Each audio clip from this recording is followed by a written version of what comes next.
और इस बीच आपको बता दें, संविधान पर आज यानी कि शीतकालीन सत्र में जो बोलेंगे वो प्रधानमंत्री नरेंद्र मोदी। एक विशेष सत्र का आयोजन भी किया गया है। कल पहला दिन था और शुरुआत जो है वो रक्षा मंत्री राजनाथ सिंह की ओर से की गई थी। राजनाथ सिंह ने आपको बता दें तमाम मुद्दों पर विपक्ष को घेरा भी था, कांग्रेस पर हमलावर रही थी, लेकिन आज जो है उसका जवाब प्रधानमंत्री नरेंद्र मोदी द्वारा दिया जाएगा। ऐसे में देखना दिलचस्प होगा कि किस तरीके से विपक्ष को घेरा जाता है और किन किन महत्वपूर्ण बिंदुओं को उठाया जाता है, क्योंकि संसद में संविधान को लेकर 2 दिन का समय रखा गया था जब इस पर चर्चा होनी थी। इसी पर एक रिपोर्ट दिखाते हैं।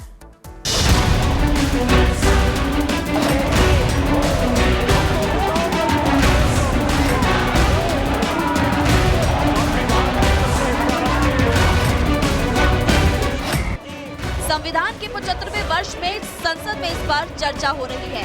चर्चा आज शाम तक चलेगी, फिर प्रधानमंत्री मोदी सबका जवाब देंगे। लेकिन चर्चा के पहले दिन यानी कि शुक्रवार को लोकसभा में जो तस्वीर नजर आई वो विपक्ष के लिए किसी आईने से कम नहीं थी। उन्होंने बचपन से ही कहे जाते थे। कल संविधान पर सदन में चर्चा की शुरुआत जोरदार हुई। सरकार ने कांग्रेस पर सीधा हमला बोला और रक्षा मंत्री राजनाथ सिंह ने इसकी पूरी पोल पट्टी खोल कर रखी कि संविधान खतरे में है का कांग्रेसी नारा किस तरह से झूठ की बुनियाद पर टिका है। आज संविधान का राग अलापने वाली कांग्रेस पार्टी ने सुप्रीम कोर्ट के आदेश का सम्मान करने की जगह मई 1951 में ही संवैधानिक संशोधन करके नागरिकों के freedom of speech and expression को कुचल दिया था। देश में पहला आम चुनाव भी नहीं हुआ था, कांग्रेस के पास कोई जनादेश भी नहीं था। राजनाथ सिंह यही नहीं रुके, इस पर अटैक सीधा लोकसभा में नेता विपक्ष और कांग्रेस नेता राहुल गांधी पर था।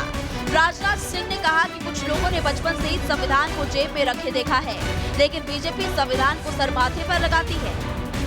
अध्यक्ष महोदय, आज मैं देखता हूँ कि विपक्ष के कई नेता संविधान की प्रति अपनी जेब में रखकर घूमते हैं।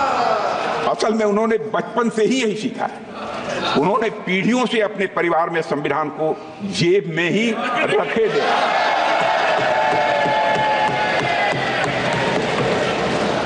लेकिन अध्यक्ष महोदय, भारतीय जनता पार्टी संविधान को सिर माथे पर लगाती है। सरकार राहुल गांधी पर हमलावर थी तो बचाव में प्रियंका ने मोर्चा संभाला। प्रियंका वाड्रा ने अपने भाषण के जरिए बता दिया कि उनका रुख सिलेक्टिव ही रहने वाला है।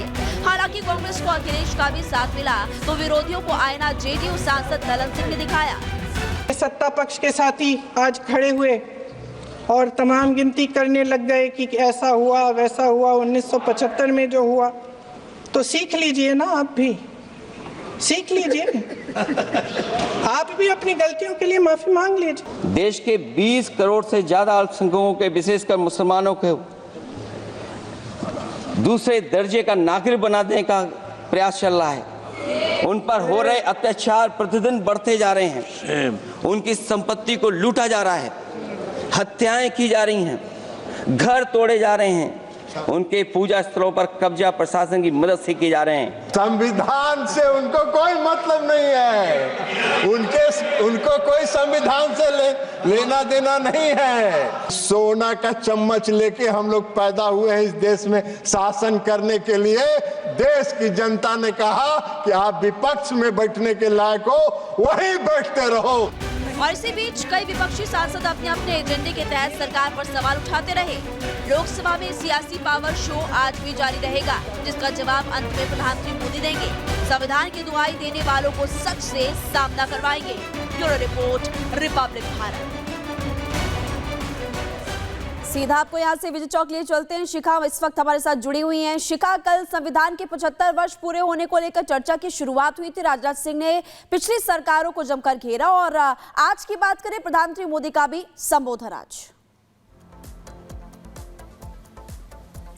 बिल्कुल महिमा, यहाँ पर प्रधानमंत्री नरेंद्र मोदी विपक्ष के आरोपों का जवाब देंगे और कल भी संविधान पर चर्चा हुई थी जिसमें राजनाथ सिंह जिन्होंने विपक्ष को जमकर लताड़ा था। किस मुद्दे पर घेरा था? आपको बता दें कि संविधान, नेहरू, इंदिरा, तानाशाही, जातिगत, ये तमाम ऐसे मुद्दे थे जिन पर राजनाथ सिंह ने वार किया। वहीं सबसे बड़ी बात जो रही प्रियंका गांधी का भाषण, उनके वो मेन पॉइंट्स जो उन्होंने जमकर पलटवार भी किया है। तो आज देखना होगा जब प्रधानमंत्री नरेंद्र मोदी, लगभग 4 बजे का वक्त होगा जब वो विपक्ष के आरोपों का जवाब देंगे बोलेंगे और उनसे पहले लेकिन राहुल गांधी बोलेंगे। हमारे साथ राहुल लाल हैं जो सीनियर जर्नलिस्ट हैं और हमारे साथ हर्ष दहिया जी हैं, पॉलिटिकल एनालिस्ट हैं। तो उनके पास सबसे पहले जाएंगे। हर्ष जी, क्या कहेंगे? आज प्रधानमंत्री विपक्ष के आरोपों का जवाब देने वाले हैं। कल का जो मुख्य सबकी नजरें जिस पर रही थी वो प्रियंका गांधी के भाषण पर रही थी। देखिए, कल हमने प्रियंका गांधी जी का भाषण सुना। बड़ा ही प्रोपोगेंडा से भरा हुआ और बड़े ही फेक नैरेटिव से भरा हुआ वो भाषण था। आज पक्ष विपक्ष पूरा देश नरेंद्र मोदी जी के भाषण का इंतजार कर रहा है। बट हमें यह ध्यान रखना चाहिए कि विपक्ष जो असली मुद्दे हैं उनसे ध्यान भटकाना चाहता है। विपक्ष ने एक बड़ा ही अजीब सा मुद्दा पकड़ लिया है कि संविधान खतरे में है, संविधान खतरे में है। उन्हें लगा कि 2024 में जो थोड़ा बहुत बीजेपी को नुकसान हुआ, उनका फेक नैरेटिव काम किया जिससे बीजेपी को थोड़ा बहुत नुकसान हुआ, वो इसको खींच के बीजेपी को और नुकसान दे सकते हैं। लेकिन देश की जनता जाग चुकी है। देश की जनता को पता है कि ये कांग्रेस की सरकार थी जिन्होंने 80 अमेंडमेंट किए कॉन्स्टिट्यूशन में। मोदी सरकार ने सिर्फ 8 अमेंडमेंट किए हैं, एसेंशियल अमेंडमेंट्स कॉन्स्टिट्यूशन में। और आप ये देखिए कि जो कांग्रेस सरकार 80 इन्होंने देखिए बताया 8 अमेंडमेंट में से पहला आपको याद दिला दूं, 2000 राजनाथ सिंह जी ने इमरजेंसी का भी जिक्र किया, इंदिरा गांधी का जिक्र किया, तानाशाही का जिक्र किया, उस पर क्या बोले? देखिए, बिल्कुल सही प्रश्न पूछा है आपने शिखा जी। राजनाथ सिंह जब इमरजेंसी का जिक्र कर रहे थे तो वो केवल 70 के दशक के 21 महीनों का जिक्र नहीं हो रहा था। वो लग रहा था कि 2014 से 2024 में जो घटनाओं में जो जीवन जी रहे हैं वो भी जीवंत हो रहा है। ड्रेस बहुत अच्छी है आज। Thank you sir. आपका सर कपड़ों पे आपका नजर बहुत कम जाते हैं, आज आपका नजर गया, धन्यवाद सर। सर कल बहुत अच्छा डिबेट हुआ और हमारे विपक्ष और ट्रेजरी बेंच से सबने अपने बात रखे हैं। थोड़ा डिफरेंसेस होते हैं, आइडियोलॉजी ओपिनियन होते हैं, मगर अपना बात रखा। और सर मैं भी कुछ तर्क के साथ अपने पार्टी की ओर से इस महान सदन में अपना बात रखना चाहता हूं। ओरिजिनली सर 389 मेंबर्स चुने गए थे संविधान सभा के लिए और बाद में जाकर के पार्टीशन के बाद मुस्लिम लीग के बाकी मेंबर्स सब विड्रॉ हो गए तो रह गए थे 299 मेंबर्स।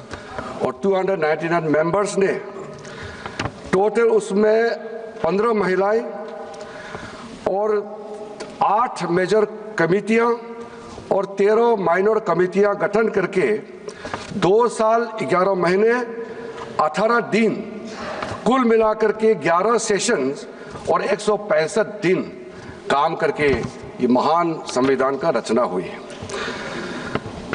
इसमें संविधान का रचना करते समय हम लोग को ये भी रखना चाहिए कि कुछ ऐसे सिंबल्स, कुछ ऐसा प्रतीक जिसका संविधान में, संविधान की किताब में और बाद में हमारा देश का चिन्ह में उभर के सबके सामने में आए हैं।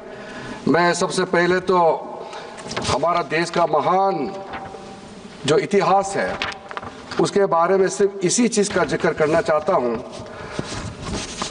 दुनिया का सबसे महान सम्राट में से एक अशोक सम्राट के जो अशोक स्तंभ है उस पे आधारित जो सारनाथ में बनी है, जो ओरिजिनली सारनाथ में था, बाद में जाकर के उसको सांची के स्तूपा कहा जाता है मध्य प्रदेश में।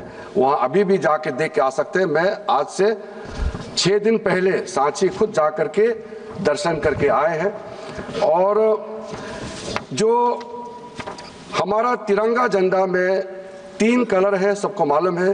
बीच में सफ़ेद कलर के बीच में जो धर्म चक्र है, हमारा जो धर्म चक्र का नीला रंग होने का कारण वो भी हमको सबको मालूम है, मैं फिर भी जिक्र कर रहा हूँ।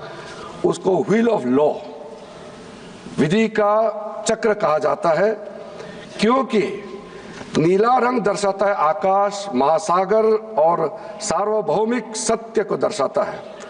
यही कारण है कि राष्ट्रीय ध्वज के सफेद पट्टी के बीच में नीले रंग का अशोक चक्र स्थित होता है। वही उसमें बनी जो 24 तीलियां बनी है वो है मनुष्य के 24 गुणों को दर्शाती है। ये सिंबल, क्योंकि हम इस महान देश का संविधान के बारे में जब चर्चा कर रहे हैं तो उस संविधान का प्रेरणा कहाँ से मिला वो भी हमको नहीं भूलना चाहिए।